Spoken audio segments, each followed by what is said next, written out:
नमस्कार विद्यार्थी मित्रांनो, कसे आहात तुम्ही? तुम्हा सर्वांचं अभ्यास मित्र परिवारामध्ये खूप खूप स्वागत आहे. मित्रांनो, आज आपण 15 डिसेंबर रोजीचं करंट अफेअर जे आहे तर ते अभ्यासणार आहोत.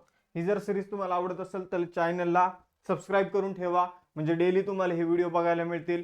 त्यानंतर लेक्चरला लाईक करा, म्हणजे लेक्चर जास्तीत जास्त मुलांपर्यंत पोहोचल आणि तुम्ही स्वतःहून तुमच्या मित्रांपर्यंत हे लेक्चर शेअर करायला विसरू नका. सुरुवात करूया आजचं सेशन. बघा मित्रांनो, आजच्या लेक्चरचा पहिला जो क्वेश्चन आहे तो आहे 34व्या व्यास सन्मानाने कोणाला सन्मानित करण्यात आलेला आहे. तर बघा मित्रांनो, व्यास सन्मान जो आहे तर तो हिंदी भाषेमध्ये लेखन करणाऱ्या व्यक्तीला दिला जातो. हिंदी भाषेमध्ये मागच्या 10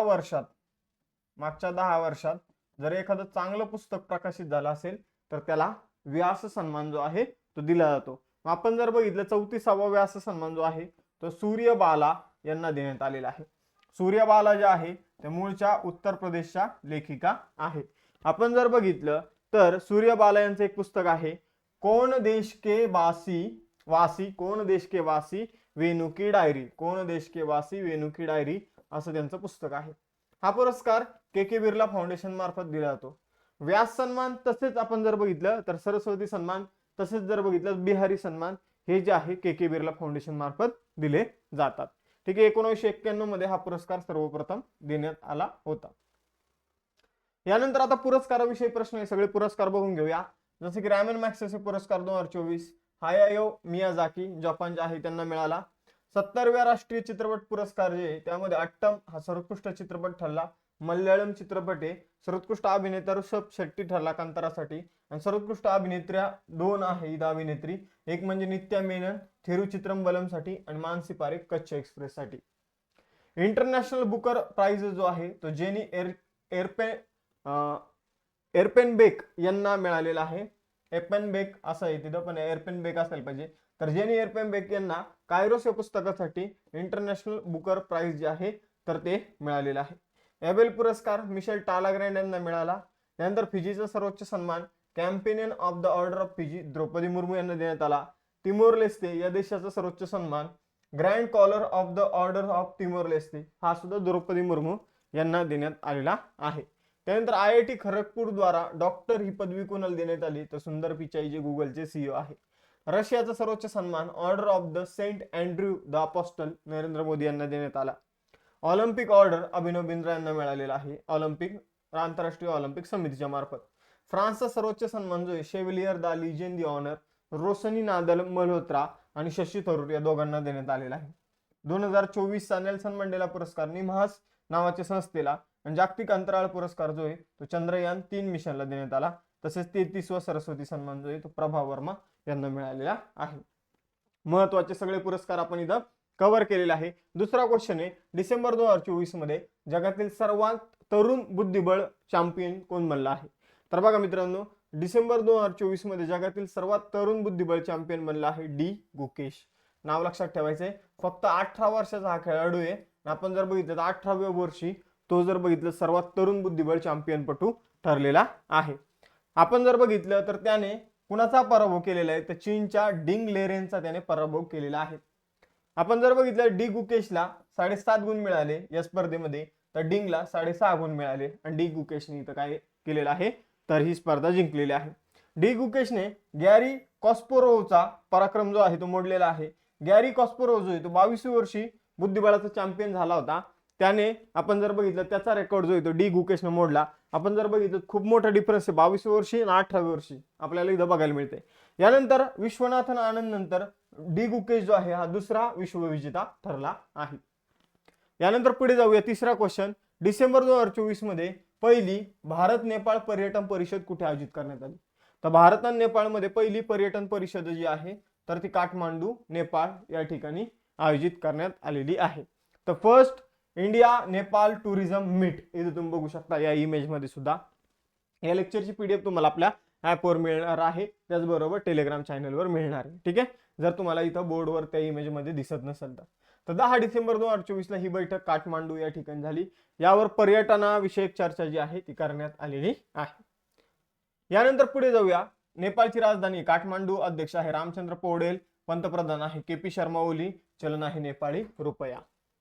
त्यानंतर चौथा क्वेश्चन आहे, कोणता देश 25वा फिफा विश्वचषक जो आहे जो 2034 मध्ये होणार आहे, तर त्याचं आयोजन करणार आहे.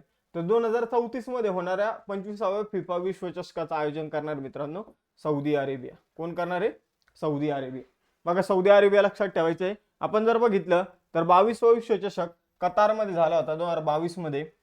23वा विश्वचषक जो आहे तर तो 2026 मध्ये USA, कॅनडा आणि मेक्सिको मध्ये होणार आहे, म्हणजे उत्तर अमेरिका खंडामध्येच होणार आहे असं आपण म्हणू शकतो. 24वा विश्वचषक जो आहे तर तो Uruguay, Spain, Portugal, Morocco, Argentina, Paraguay या देशामध्ये होणार आहे. आणि 25वा विश्वचषक आहे 2034चा तो सौदी अरेबियामध्ये आयोजित केला जाणार आहे. 5वा क्वेश्चन आहे, एका कॅलेंडर वर्षात 4 शतकं झळकावणारी पहिली भारतीय महिला क्रिकेटपटू कोण ठरली आहे? तर एकाच वर्षामध्ये 1 जानेवारी ते 31 डिसेंबर या कालावधीमध्ये 4 शतकं झळकावणारी स्मृती मानधना जी आहे तर ती पहिली खेळाडू ठरलेली आहे. तर एकदिवसीय क्रिकेटमध्ये स्मृती मानधनाने या वर्षी जर आपण बघितलं 4 शतकं एका वर्षात झळकवलेली आहे आणि ती असं करणारी पहिली महिला ठरलेली आहे. तर पहिली क्रिकेटपटू जी आहे, महिला क्रिकेटपटू 4 वर्ष झळकवणारी एका वर्षामध्ये ती ठरली आहे स्मृती मानधना. यानंतर 6वा क्वेश्चन आहे, आंतरराष्ट्रीय तटस्थता दिन म्हणजे इंटरनॅशनल डे ऑफ न्यूट्रॅलिटी 2024 कधी साजरा केला गेला? तर इंटरनॅशनल न्यूट्रॅलिटी डे जो आहे तो 12 डिसेंबर रोजी सेलिब्रेट करण्यात आला. त्याची थीम काय होती बघा मित्रांनो? Promoting neutrality as a instrument of preventing diplomacy अशी थीम होती. तर थीम आपल्याला व्यवस्थितपणे लक्षात ठेवायची आहे. बघा मित्रांनो, आपण कंबाईन विजेता बॅच सुरू केलेली आहे, जिची फी अवघी 499 रुपये असणार आहे. त्याचबरोबर जर बघितलं तर कंबाईन ग्रुप बीचं तुमचं पूर्ण रिव्हिजन या बॅच मधून होणार आहे. त्याचबरोबर जर बघितलं तर अभ्यास मित्राने एक अभ्यास मित्राच्या नोट्सचा पॅक बनवलेला आहे, ज्यामध्ये तुम्हाला चालू घडामोडी, पॉलिटीचे नोट्स, इकॉनॉमिक्सचे नोट्स, महाराष्ट्राचा इतिहास, आधुनिक भारताचा इतिहास, महाराष्ट्राचा भूगोल या नोट्स मिळणारच आहे.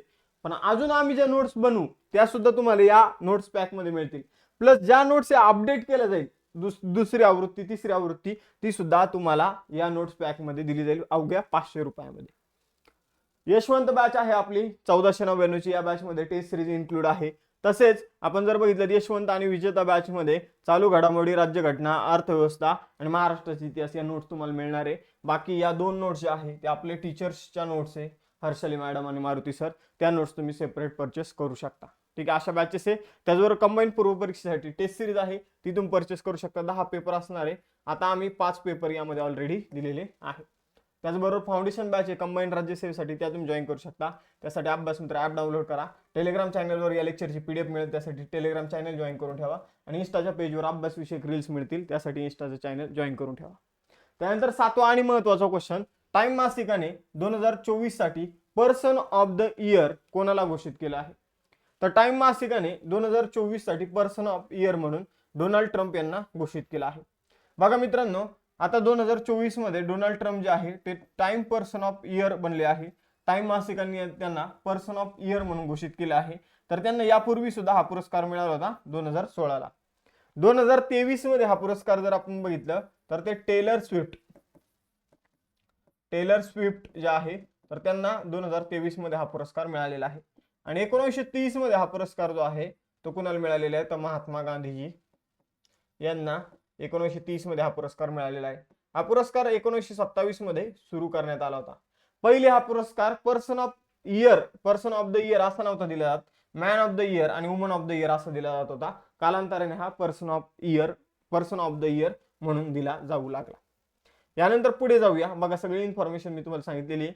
यानंतर पुढे जाऊया. 8वा क्वेश्चन, कोणत्या मंत्रालयाने HAL म्हणजे हिंदुस्तान एरोनॉटिक्स लिमिटेड सोबत 12 सुखोई 30 विमानांसाठी 13,500 कोटी रुपयांचा करार केलेला आहे? तर कोणतं मंत्रालय करणार आहे? ऑब्विसली इथे संरक्षण मंत्रालय हा करार करणार आहे.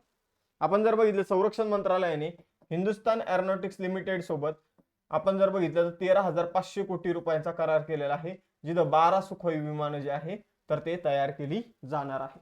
आपण जर बघितलं ही विमानं HALच्या नाशिक येथे असलेल्या फॅक्टरीमध्ये तयार केली जाणार आहे. तर हे आपल्यासाठी अत्यंत महत्त्वाचा हा क्वेश्चन परीक्षेमध्ये विचारला जाईल, तर आपल्याला आन्सर आलं पाहिजे. या विमानांमध्ये आपण जर बघितलं ही मूळची विमानं रशियाची, पण ही आपण आपल्या देशात बनवणार आहे आणि यामध्ये 62.6% साहित्य जे असणार आहे ते स्वदेशी असणार आहे. यानंतर पुढे जाऊया. 10व्या वर्ल्ड आयुर्वेद काँग्रेस आणि आयुर्वेदिक एक्सपो 12 डिसेंबर 2024 रोजी कुठे सुरू झाला? तर 10वा जो आहे तो वर्ल्ड आयुर्वेद काँग्रेस आणि आयुर्वेदिक एक्सपो जो आहे तो मित्रांनो डेहराडून उत्तराखंड मध्ये सुरू झालेला आहे. ठीक आहे, त्याची थीम लक्षात ठेवायची फक्त आपल्याला इथं डिजिटल हेल्थ आणि आयुर्वेदिक अप्रोच अशी याची थीम होती, डिजिटल हेल्थ आयुर्वेदिक अप्रोच. यानंतर उत्तराखंड बाबत जाणून घेऊया. लोकसभेच्या 5 जागा, राज्यसभेच्या 3 जागा. डेहराडून ही हिवाळी राजधानी, गैरसेन ही उन्हाळी राजधानी. 9 नोव्हेंबर 2000 साली स्थापना झाली. उत्तर प्रदेशमधून या दिवशी उत्तराखंड सेपरेट होऊन याची स्थापना झालेली आहे. मुख्यमंत्री पुष्कर सिंह धामी.